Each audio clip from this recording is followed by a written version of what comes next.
आज हम सौरमंडल पढ़ते हैं। सौरमंडल क्या है? एक संपूर्ण परिवार है जो कि 8 ग्रहों और एक तारे का समूह है। ये स्थित कहाँ पर है? आकाशगंगा में, या जिसको मंदाकिनी कहते हैं या बौनी मंदाकिनी भी कहते हैं इसको। जो हमारा पूरा सौरमंडल है या सौर परिवार है, यही आकाशगंगा में स्थित है। अब हम ये देखते हैं कि हमारे सौरमंडल में कितने ग्रह हैं। कुल हमारे सौरमंडल में 8 ग्रह हैं जो कि सूर्य के प्रकाश से प्रकाशित होते हैं, इसीलिए इनको ग्रह कहते हैं। सूर्य क्या है? सूर्य एक तारा है। तारा क्यों है?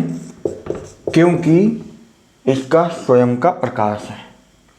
अब हम ये देखते हैं कि क्रमानुसार कौन कौन से ग्रह हैं, हमारे प्रश्न क्या आते हैं कॉम्पिटिटिव एग्जाम में।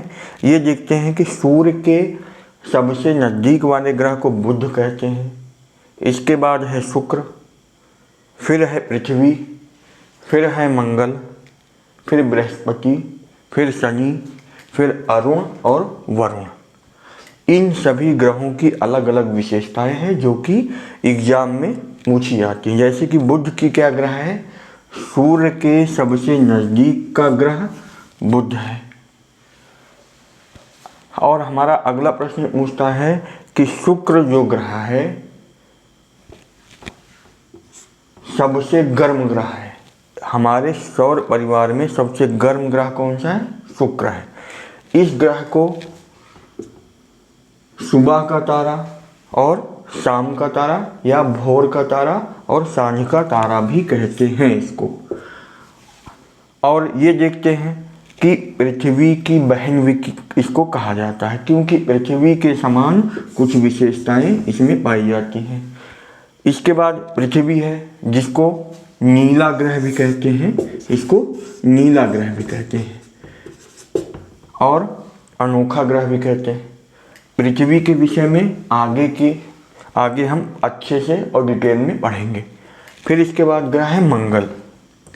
मंगल जो कि लाल ग्रह है, इसको लाल ग्रह कहते हैं, इसको लाल ग्रह।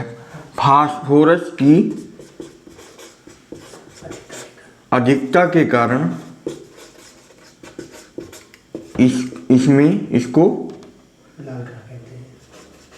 लाल ग्रह कहते हैं। ये देखिए, इसके बाद एक पट्टी पाई जाती है ग्रहों की, टूटे हुए ग्रहों की एक पट्टी पाई जाती है जिसको क्षुब्ध ग्रह कहते हैं। अब इस पट्टी के जो अभी तक हमने 4 ग्रह पढ़े, इनको आंतरिक ग्रह कहते हैं। प्रश्न यही पूछा जाएगा कि आंतरिक ग्रह में निम्नलिखित में से कौन से ग्रह आते हैं। अब यहाँ देखिए, इसके बाद अगला ग्रह कौन सा है? क्षुब्ध ग्रह के बाद बृहस्पति। बृहस्पति सबसे बड़ा ग्रह है, इसको गुरु ग्रह भी कहा जाता है। बृहस्पति के बाद अगला ग्रह कौन सा है? शनि।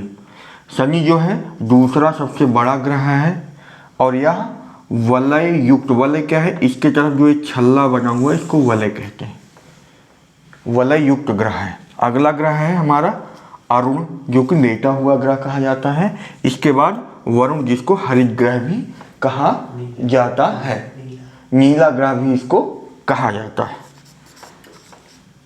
आगे हम यहाँ पर ये देखते हैं पृथ्वी के विषय में हम विशेष पढ़ेंगे। अब ये एक चीज़ और यहाँ देखते हैं कि ये वाले आंतरिक ग्रह हैं और क्षुब्ध ग्रह के इधर वाले जो ग्रह हैं ये बाह्य ग्रह कहा जाता है।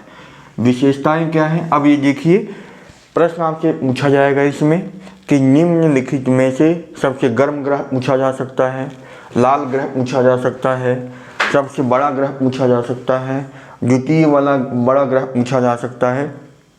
और शनि के विषय में भी हाल ही में सबसे अधिक जो ग्रह थे उपग्रह थे। ग्रह और उपग्रह में फर्क ये होता है कि जो ग्रह का जो तारे की परिक्रमा करते हैं उनको ग्रह कहते हैं, परंतु जो ग्रह या जो पिंड ग्रह की परिक्रमा कहते हैं उनको उपग्रह कहते हैं। अभी तक बृहस्पति के सर्वाधिक उपग्रह 79 थे, परंतु हाल ही के खोज में शनि के 82 उपग्रह मिले हैं। यहाँ पर प्रश्न आपसे ये पूछा जाएगा क्योंकि ये करंट का भी है और हमारा स्टैटिक पोर्शन भी है। ये हमारा सौर परिवार है।